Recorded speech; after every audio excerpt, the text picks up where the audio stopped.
Hi everyone, I'm Samir Tendulkar. I'm the founder of the cooking website called cal.com, which lets users add their recipes, photos, videos to the website and show the world their cooking skills. So if you guys have ever been to cal.com, and I'm sure you have, you've probably seen a lot of cooking videos over there. So if you ever wondered how to make a good cooking video, you've come to the right place. I have done a lot of research on how to make cooking videos, plus I've made quite a few of them.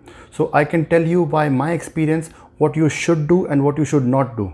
So without wasting any of your precious time, let's get into it. So the most important thing that you need to make a cooking video or any video is a script.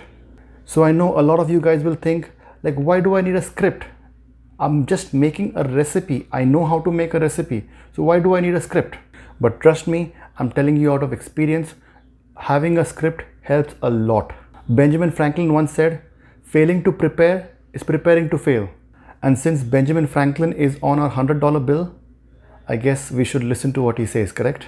So what do I mean by writing a script? So the first thing you need to do is write the title of the recipe that you're going to make. I know most of you will be like, duh, but it's better to start something easy, so that way you know that you started. If the starting is very difficult, there's a good chance you might not even start. So write the title of the recipe that you're going to make. Now step number 2, watch at least 5 to 10 different videos of the same recipe.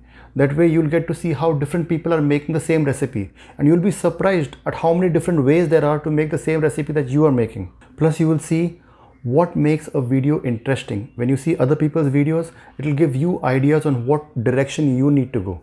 Now there are 2 ways of making a cooking video. One with the overhead angle, where you can actually just see the cooking, just see how the dish is made. And second, with you making the recipe. I personally prefer to see recipes with a human being showing me how to make the recipes, and a lot of people do. If someone sees you make a recipe and if they like the recipe, they look forward to your next recipe, as opposed to if you just make a recipe with the top camera view, it's just lost in space in the internet. No one knows who made the recipe. It's a good recipe, bad recipe, and many of the time you'll be surprised at how many people just watch the recipe to see you. They have no intention of making the recipe, but then either you look good, or they see their sister in you, or they see their mother in you, they see their father in you, they see their son in you. Something in you makes them watch the recipe. Many a time they don't even care about the recipe, but they just fall in love with you. And you don't have to be a handsome guy or a beautiful girl for people to love you. You can see all the chefs that are there right now. None of them are very handsome. Many of them are fat. Some of them you could call ugly, but people still watch them. Look at the politicians that people vote for. Most of them are not very good looking. So don't worry about how you look. Think about the recipe. Think of how you can make the recipe better. So I would prefer, if given a choice between making a recipe overhead with no one in it and making a recipe where you show people how to make the recipe, I would always choose a recipe where you show people how to make the recipe. Also, when you are facing the camera, you will feel the need to create good content. So now let's get back to the script. So far we only have the title of the recipe, and we've watched around 4 or 5 videos on how other people made the recipe. Now take a rough pad and do research on your recipe.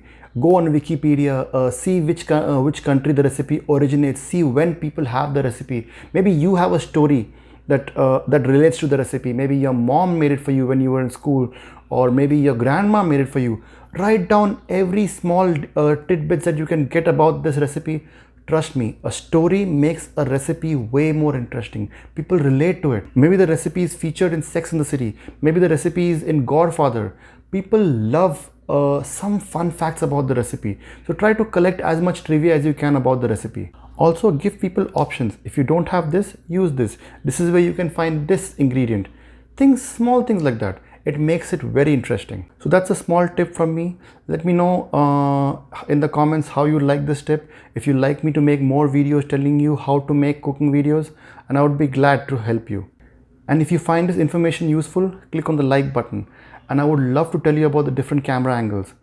Also, you'd be surprised to know that all of cal.com videos are shot with a camera phone. Until the next time, see you.